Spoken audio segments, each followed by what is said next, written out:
Olá, aqui é o Evandro e nessa segunda aula do nosso curso de Processamento de Língua Natural, no programa de pós-graduação em Estudos Linguísticos da UFMG, nós vamos falar sobre segmentação e padronização de textos. Esse nome padronização de textos, vocês podem encontrar também como normalização de textos, mas a ideia é sempre a mesma: uniformizar o corpus, uniformizar o texto, para que as etapas seguintes de processamento sejam realizadas de forma padronizada no texto inteiro. É uma informação que a gente precisa ter em mente é que as etapas de segmentação e padronização são etapas de pré-processamento textual, ou seja, são momentos em que preparamos o texto para as análises que vão vir na sequência. Em geral, a segmentação e a padronização dos textos não são etapas suficientes em si mesmas, elas não nos interessam sozinhas, né? O que mais nos interessa é o que vem depois delas, são as etapas que nós vamos ver nas próximas aulas. Mas para a gente poder começar a realizar essas tarefas mais desafiadoras, nós precisamos segmentar o texto em palavras e frases e precisamos também padronizar o texto, né? Padronizar o corpus para que ele fique uniforme como um todo. Bom, nesse momento, a pergunta que a gente precisa fazer é o que é uma palavra, né? Já que vamos tratar de segmentação de palavras, nós precisamos perguntar o que é uma palavra, né? Nós, linguistas, a gente sabe que essa é uma das perguntas mais difíceis da morfologia e um dos debates históricos da área. Enquanto para um leigo, normalmente uma palavra é simplesmente aquilo que se separa por espaços, para um linguista a questão é muito mais profunda, porque os critérios linguísticos para se definir o que é palavra são variados e muitas vezes são bem complexos, né? Vamos ver alguns exemplos. Nessa primeira frase, no meio do caminho tinha uma pedra, em geral não tem muitas dúvidas. A gente tem aí 7 palavras, todas elas divididas pelos espaços da ortografia, né, que é um critério muito frágil, porque a ortografia é uma convenção e muitas vezes não reflete a língua, né? Então, esse segundo exemplo agora, aqui, né, agente é estudante de letras, que o agente, nesse caso, funciona como um pronome de primeira pessoa do plural, ou seja, corresponde ao nós, né, está escrito junto. Se isso aparece no texto, né, no nosso corpus, a gente deve contar como uma palavra só ou não? Afinal, a gente pode até argumentar que faz sentido a gente estar escrito junto, porque é uma forma gramaticalizada que tem a função de um pronome pessoal. Bom, vamos no próximo exemplo, encontro no FDS, a gente encontra no fim de semana, né? Nesse caso, fim de semana está escrito apenas com essa forma FDS, que é uma forma que a gente vê na internet, a gente usa para enviar mensagens rápidas. Fim de semana é um conceito único, quer dizer, é uma coisa só. Então, ele é apenas uma palavra ou são 3 palavras? Fim de semana.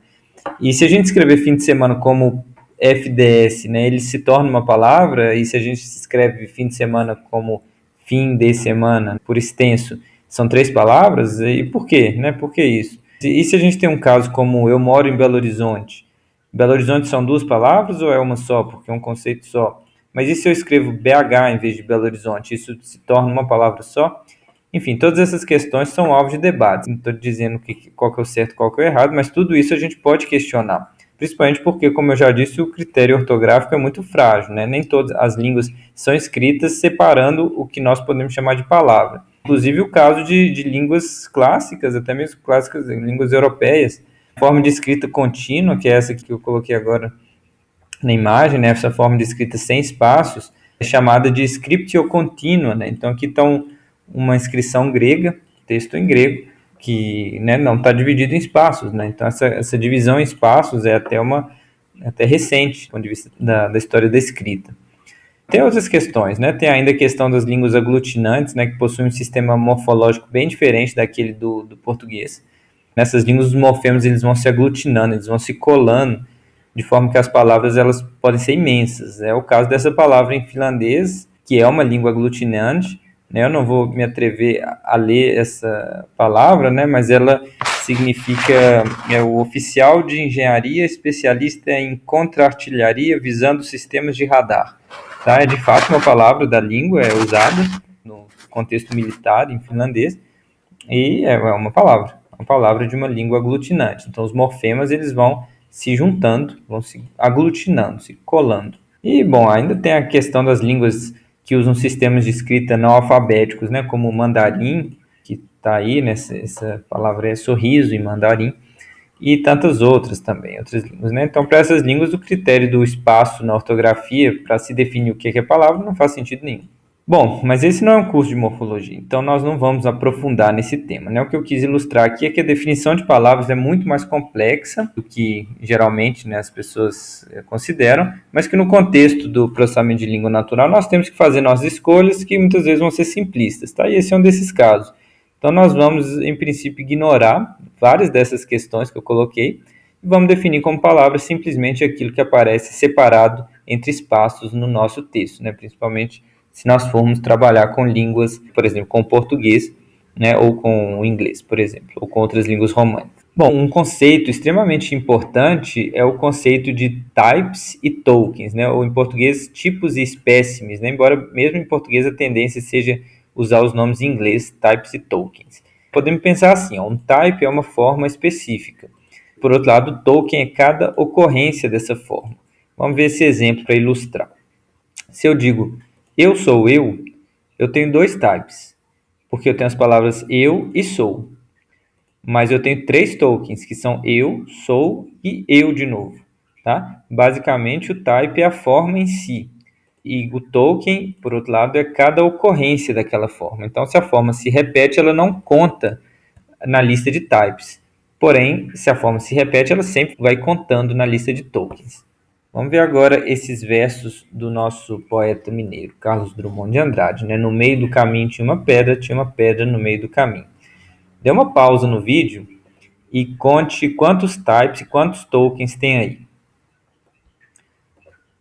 Já contou? Vamos lá. Então, são 7 types, os do primeiro verso. No meio do caminho tinha uma pedra, 7 no total.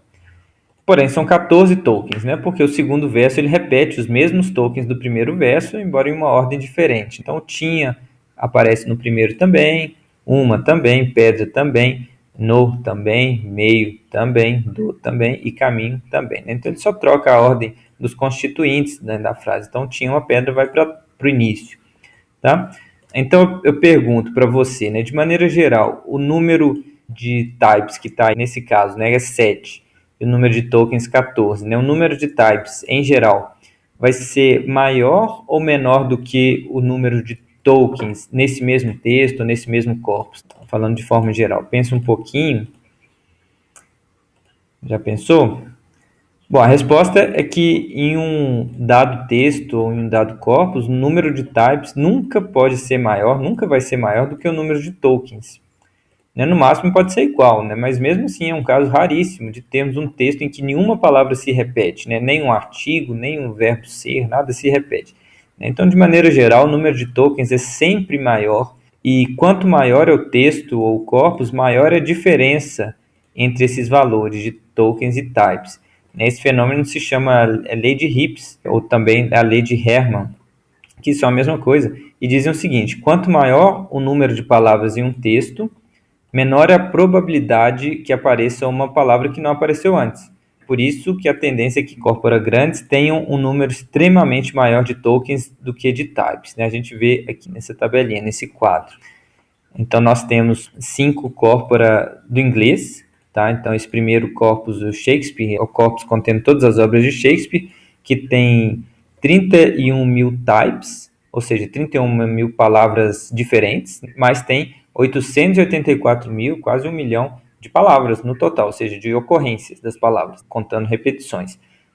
Agora, se nós pegamos um corpus enorme, gigantesco, que é o corpus do Google Ngrams, né, que tem as digitalizações de livros que o Google armazena, então temos 13 milhões de types e nós temos um número absurdo, enorme, de 1 trilhão de tokens. Então, uma diferença muito grande entre o total de types e o total de tokens. Afinal, os types se repetem muito, né, principalmente aqueles de alta frequência, como as palavras gramaticais e também os verbos e os substantivos que são muito comuns na língua.